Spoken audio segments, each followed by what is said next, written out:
Hello students, आज class 10 में अभ्यास प्रश्न 3.4 शुरू कर रहे हैं, जिसमें से ए पार्ट है समान खर्चा तथा कीमतों पर आधारित प्रश्न। इसमें 5 प्रश्न दिए हुए हैं। तो पहला क्वेश्चन देखते हैं बेटा। दिया है 4 कुर्सियों और 3 मेज़ों का मूल्य ₹2100, मतलब 4 कुर्सियों और 3 मेज़ों का मूल्य है 2100 तथा 5 कुर्सियों और 2 मेज़ों का मूल्य है 1750 रुपये तथा तो कह रहा है तो एक कुर्सी तथा एक मेज़ का मूल्य अलग अलग ज्ञात कीजिए। इसके पहले इस टाइप से क्वेश्चन हो चुका है, आपको याद होगा स्टार्टिंग में। तो आपको इसमें बताना है एक कुर्सी तथा एक मेज़ का मूल्य अलग अलग निकालना है। तो चलिए आइए देखते हैं क्वेश्चन नंबर 1। तो आइए बच्चों देखते हैं पहला क्वेश्चन। तो सबसे पहले क्या दिया था, 4 कुर्सियों और 3 मेज़ों का मूल्य 2100 और 5 कुर्सियों और 2 मेज़ों का मूल्य 1750। तो एक कुर्सी और एक मेज़ का मूल्य अलग अलग ज्ञात करना है। तो सबसे पहले लिखेंगे माना एक कुर्सी का मूल्य, माना एक कुर्सी का मूल्य रुपए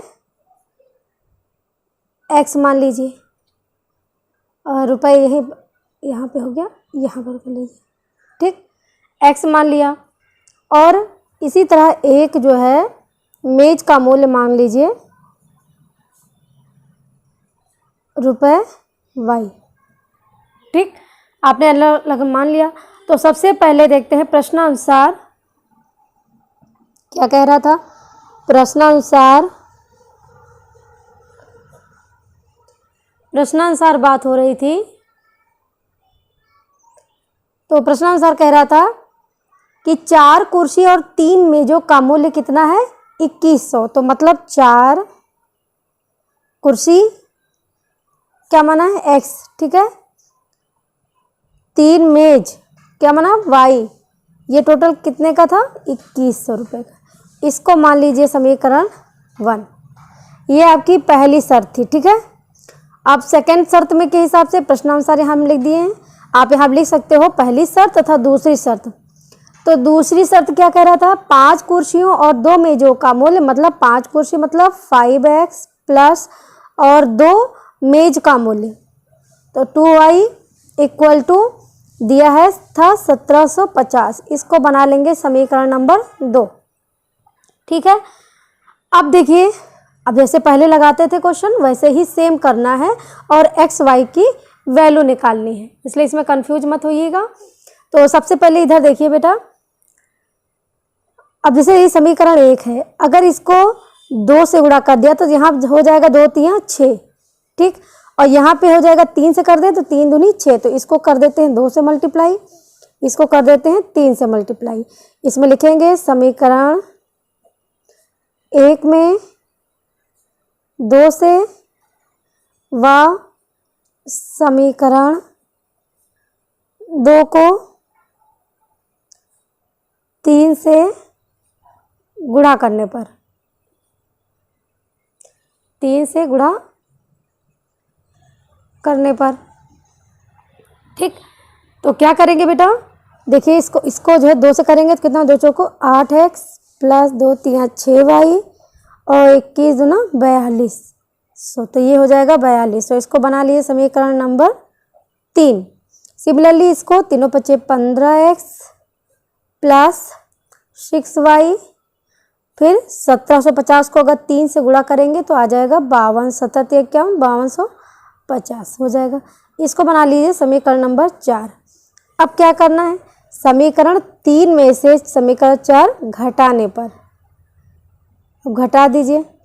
जब हम घटाएंगे बेटा तो आपका यहाँ कितना आएगा, देखिए इधर 8x है, यहाँ पे ये पहली बात तो चिन्ह बदल देंगे, ठीक है। तो 15 में से 8 जाएगा, ये माइनस का 15x है, इसमें 8 जाएगा, कितना हो जाएगा माइनस का 7x, ये प्लस माइनस कैंसिल हो जाएगा। इधर हो जाएगा आपका 5250, ये माइनस का है, ये 42 तो घटाएंगे तो ये हो जाएगा माइनस का 1050, ये माइनस माइनस कैंसिल हो गया। x इक्वल टू आ जाएगा आपका x इक्वल टू हो जाएगा 1050/7। ठीक है, अगर 7 से भाग देंगे इसको तो आएगा आपका कितना 150। तो x की वैल्यू आ गई कितना 150 आ गई। अब x का मान जो है समीकरण 1 में रख देते हैं। x का मान समीकरण 1 में रखने पर, अब समीकरण 1 क्या था 4x + 3y इक्वल टू 2100 था। ठीक है, जहाँ x है वहाँ क्या रख देंगे बेटा 150, ठीक है, प्लस 3y इक्वल टू 2100। तो 3 इसको मल्टीप्लाई करेंगे तो 15 चौक 60, मतलब हो गया कितना 600 प्लस 3y इक्वल टू हो गया 2100 और 3y इक्वल टू हो गया 2100 माइनस का 600, ये कितना हो जाएगा 2100 में से 600 गया तो बचेगा 1500। तो y इक्वल टू हो गया 1500/3, तो तीनों 5 15, 500, y इक्वल टू आ गया 500। तो x क्या था आपका, आपने x क्या माना था, x आपका था कुर्सी का, एक कुर्सी का मूल्य क्या निकला एक कुर्सी का, इसलिए एक कुर्सी का मूल्य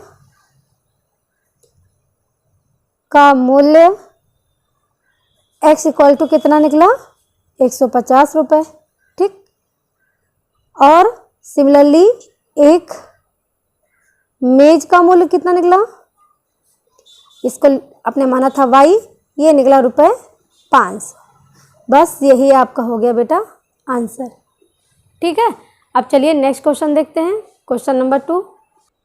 अब बेटा देखते हैं क्वेश्चन नंबर 2। दिया है 2 मेजों और 3 कुर्सियों को एक साथ मूल्य ₹2000 है तथा 3 मेजों और 2 कुर्सियों का एक साथ मूल्य 2500 है, तो एक मेज और 5 कुर्सियों का कुल मूल्य ज्ञात कीजिए। ये तो आप लगा लेंगे क्योंकि ये आपका जैसे ये वाला है सेम ये वाला है, इसको आप अपने लोग अपने हाथ से लगाएंगे। ठीक है, चलिए हम थर्ड बता देते हैं। एक मित्र दूसरे से कहता है कि यदि तुम मुझे 100 रुपये दे दो तो मैं आपसे 2 गुना धनी बन जाऊंगा। दूसरा उत्तर देता है यदि आप मुझे 10 दे दें तो मैं आपसे 6 गुना धनी बन जाऊंगा। बताइए कि उनकी क्रमशः क्या संपत्तियां हैं। तो इनकी संपत्ति के बारे में पता करना है। तो चलिए आइए देखते हैं बेटा क्वेश्चन नंबर 3। तो सबसे पहले बेटा मान लेंगे, माना पहले मित्र के पास धन मान लेंगे कितना है ₹x। ठीक, इसी तरह दूसरे मित्र के पास मान लेंगे धन कितना है ₹y। अब हम देखेंगे प्रश्नानुसार लिखेंगे। प्रश्नानुसार पहली शर्त क्या थी, यहाँ पे लिख देते हैं पहली शर्त, जिससे आप लोगों को कंफ्यूज ना हो। पहली शर्त क्या थी, देखिए पहली शर्त दिया था, क्या कह रहा था, एक मित्र दूसरे मित्र से कहता है यदि तुम मुझे 100 दे दो, पहली से मतलब तुम मुझे 100 दे दो तो मैं आपसे 2 गुना धनी बन जाऊंगा। मतलब पहली शर्त में क्या कह रहा है, एक मित्र जो है कहता है कि अगर तुम 100 रुपये दे दो मुझे, ठीक है, ये पहला मित्र है, ये कहता है दूसरे मित्र से अगर तुम 100 रुपये मुझे दे दो तो मैं कितना बन जाऊंगा, तुमसे जो है कितना बन जाऊंगा, तो मैं आपसे 2 गुना धनी बन जाऊंगा। मतलब किससे बन जाएगा, y - 100 कर देंगे, y से दूसरे दोस्त से बन जाएगा दुगुना। ठीक है, इसको थोड़ा सॉल्व कर लेते हैं। x + 100 इक्वल टू 2y -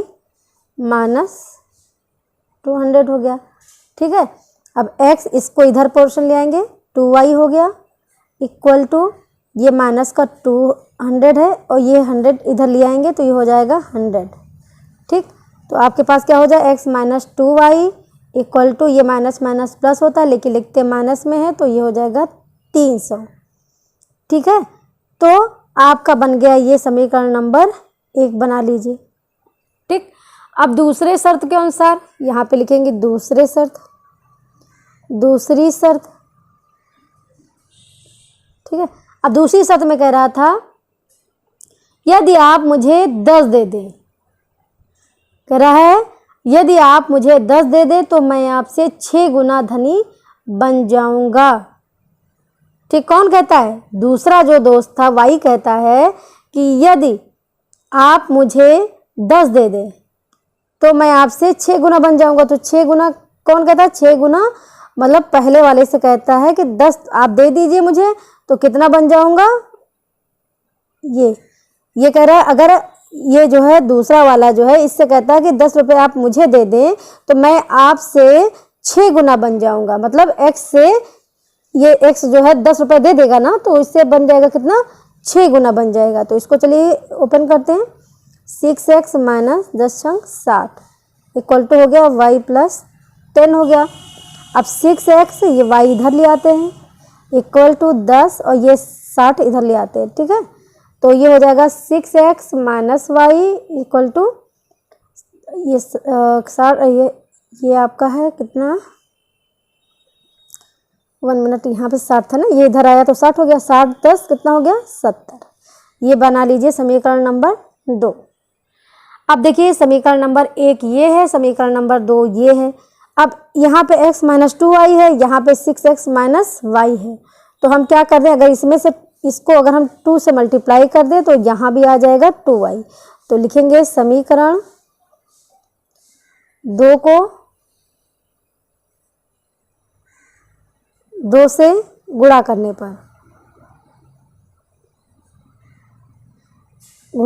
पर तो 2 से करेंगे तो कितना हो? 2 छंग 12x माइनस 2y और इक्वल टू हो जाएगा 2 सत्ते 14 140। ठीक है, ये हो गया। अब क्या करेंगे, ये बन गया आपका समीकरण नंबर 3। अब समीकरण 3 में से समीकरण 1 घटाने पर, ठीक है, अब समीकरण 3 में से एक ये लो आप लोग लिखेंगे, ठीक है। इसको मैं लिख नहीं रही हूँ लेकिन आप लोग लिखेंगे। x माइनस 2y कितना था? माइनस का 300। ये था आपका समीकरण नंबर 1। जब हम घटाएंगे तो चिन्ह आपका बदल जाएगा, ठीक है। तो आपका क्या हो जाएगा? यहाँ पे हो जाएगा आपका प्लस हो जाएगा। तो देखिए 12x में से एक x हो गया तो हो गया 11x, ये प्लस माइनस कैंसिल हो गया। यहाँ पे हो जाएगा 3 1 440। तो x इक्वल टू हो गया 440 बटे 11, ठीक। तो 11 चौक कितना हो गया? 44। 40 x की वैल्यू कितनी आ गई? 40। अब x का मान जो क्या करेंगे, समीकरण 1 में रख देंगे। x का मान समीकरण 1 में रखने पर, समीकरण 1 क्या था? x minus 2y equal to minus का 300। x की वैल्यू रखी 40 माइनस 2y इक्वल टू हो गया माइनस का 300 और माइनस 2y इक्वल टू हो गया माइनस का 300। ये इधर आएगा तो ये हो जाएगा माइनस का 40 हो जाएगा, ठीक है। तो अब हम देखते हैं इसको। माइनस 2y इक्वल टू यहाँ हो जाएगा माइनस का 340, ठीक है। ये कैंसिल हो गया माइनस माइनस, तो y इक्वल टू आ गया 340 बटे 2। 2 एकम 2, 2 सत्ते 14। तो y का मान कितना आ गया बेटा? 170। तो x आपका क्या है? तो पहले मित्र के पास धन कितना है? लिख दीजिए, पहले मित्र के पास धन, यहाँ पे इसलिए का निशान लगा दिए। पहले मित्र के पास धन ये x था तो कितना हो गया? ₹40, ठीक। दूसरे मित्र के पास y ये कितना हो गया? 170। यही बेटा आपका आंसर हो गया, ठीक है।